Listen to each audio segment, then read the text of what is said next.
Plugging my latest book, which is Nameless as the Minnows.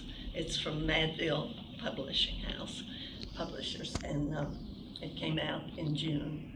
So I am just happy to have it in my hands and to be here with you all and sharing a few poems from it. I'm going to read the first poem, the title poem, as a way of introducing what the book is all about. Nameless as the minnows, into lake waters I ease my pale body. I am 9 years old, conscious of the way water climbs my legs, embraces my stomach, though I don't yet realize this touch is like that of a lover I will someday know. Someone yet nameless, faceless, formless. For now, I have only sun to caress my shoulders, only the thrum of a distant fisherman's outboard motor to sing my blood into its familiar rhythm, breath caught by the chill water. And I am yet nameless as the silvery scaled minnows glinting through the shallows, always just beyond my reach, ripples washing me through another day toward that faceless future, my reflection in the water, a brighter self I have yet to meet. And this book is sort of similar to a memoir in poems, but not quite as detailed as a memoir might get. But it is poems that move through girlhood and young adulthood and up to present day. The second poem is one that the Humanities Council put on their website, on the Chapter 16 website, to advertise our session today, so I'll read it. And it was written after I had read a poem by a woman named Mary Morris, who wrote about migrating from one place to another. Moving to Tennessee, 1944. Goodbye to cousins, grandparents, cold tipple and craggy mountains, smoke from smoldering slag heaps. We have packed the car with pillows, blankets, tucked the dog into his box, called the movers for the couch and chairs. Hello to towering peaks of ancient Cherokee lands, to clear rivers and calm lakes, the puzzle of a fenced city. Hello to strangers living in the other end of our house, to hearing unknown voices through the walls. We are a city of nomads, Maine to New Mexico, Oregon to Florida, former coal miners and white-coated scientists.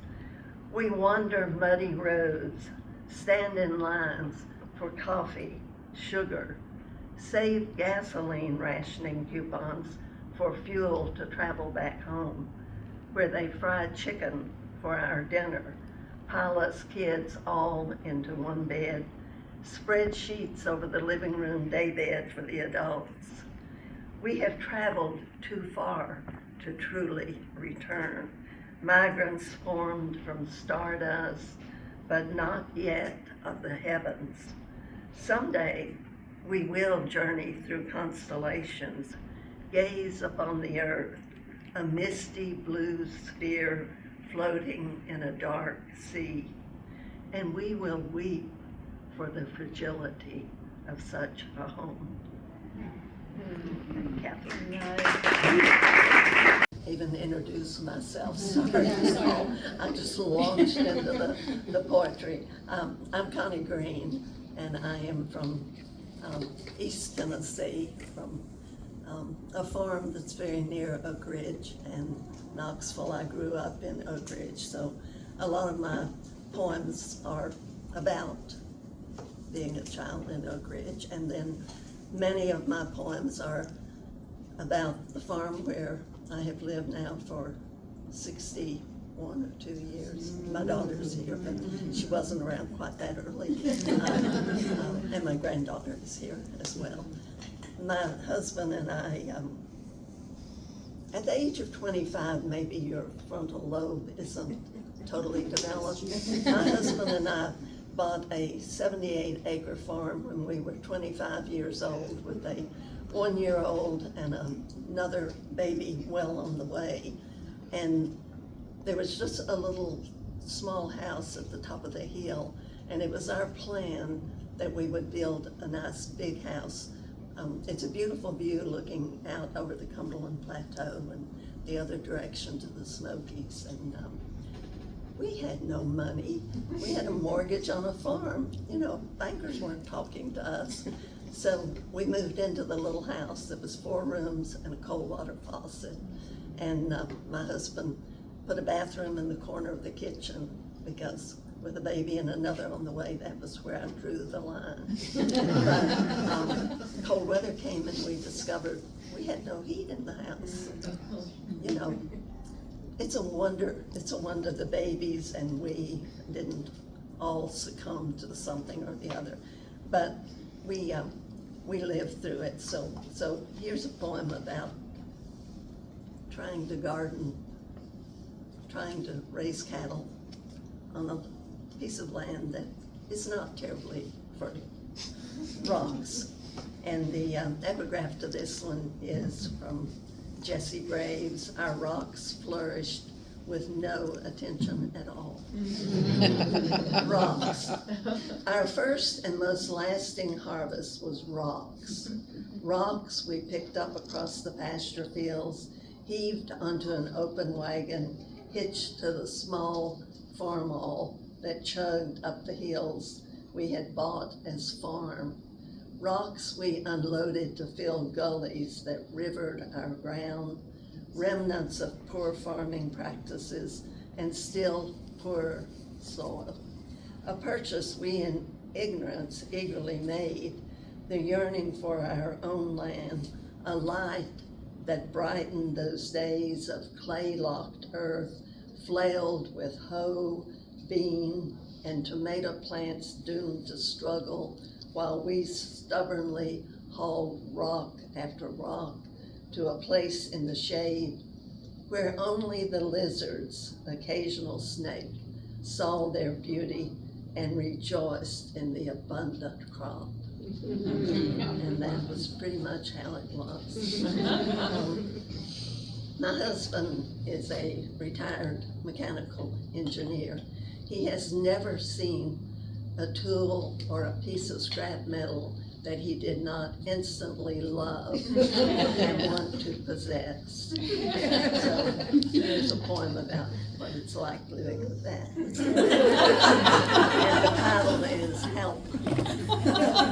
Along a wall in my husband's workshop hang the saws, hand saws, bow saws, a crosscut saws stretched above the display, jigsaws beneath the workbench, hole saws. A radial arm saw hulks in the corner. There are hammers of all sizes, hefts, and ages, plus countless screwdrivers, channel locks, pliers, levels, carpenter squares, nails, screws, brads, measuring instruments, yardsticks, tapes, calipers, scales, help for any chore that plagues our day. And yet, when the door sags on its hinges, we stuff old socks in the result. When a floorboard loosens, we pull the rug over the offending corner. When a faucet develops a leak, we learn to sleep to the music of the drip. In the workshop, the tools hang through summer heat and the cold of winter. Sunlight peeks in grimy windows. Rain gurgles in the downspouts.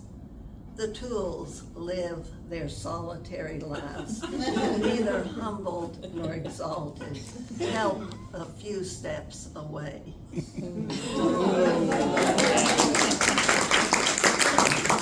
backpedal a little bit to a poem from when I was younger. This was my first job. As I said, I grew up in Oak Ridge, so I had babysat and gotten pocket change, and then finally I was 16 and old enough to go to work for real. So I worked at McCrory's 5 and 10.